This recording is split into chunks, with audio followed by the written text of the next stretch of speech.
गणेशाय नमः।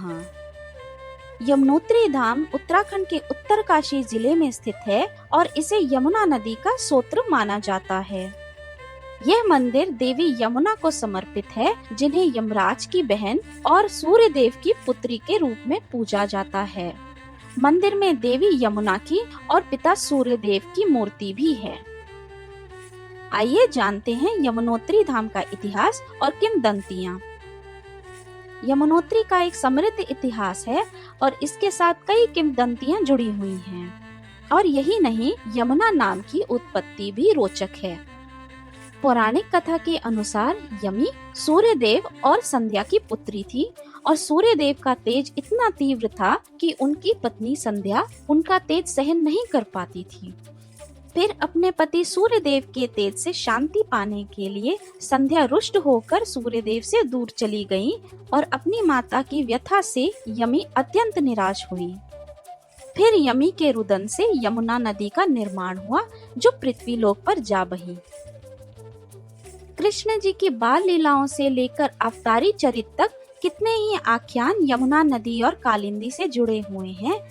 और पौराणिक कथा के अनुसार कालिंद पर्वत, जहाँ से यमुना नदी का उद्गम होता है, उन्होंने कालिंदी नाम दिया। कुछ कथाएं यमुना नदी के काले रंग से भी जुड़ी हुई हैं। वामन पुराण में कहा गया है कि अपनी पत्नी सती की मृत्यु के पश्चात दुख से भरे हुए भगवान शिव जी ने अपनी पीड़ा कम करने के लिए यमुना में स्नान किया। एक अन्य कहानी में नदी के काले पड़ने का श्रेय कालिया नाग को दिया जाता है, जिसने नदी के पानी में विष छोड़ दिया था। यमुनोत्री नदी से जुड़ी सबसे लोकप्रिय किंवदंतियों में से एक ऋषि असित मुनि जी की भी है।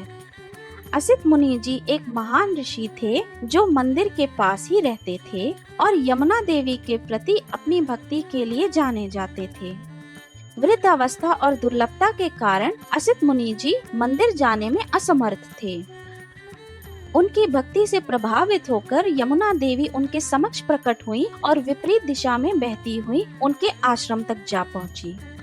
यमुना देवी के इस कार्य से यमुनोत्री में गर्म झरने बने, जिन्हें पवित्र और औषधीय गुणों से युक्त माना जाता है।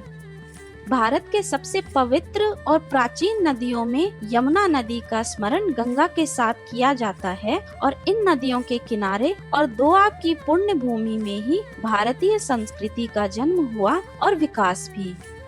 यमुना नदी केवल नदी नहीं है, इसकी परंपरा में प्रेरणा, जीवन और दिव्य भाव समाहित है।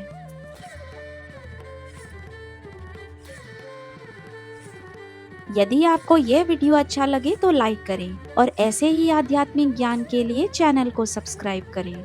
यदि आप किसी विशेष कथा अथवा अन्य विषय के संदर्भ में जानना चाहें तो नीचे कमेंट करें। हम अवश्य प्रयास करेंगे कि आपके प्रत्येक प्रश्न का उत्तर आने वाले वीडियोस में दे सकें। हर हर महादेव।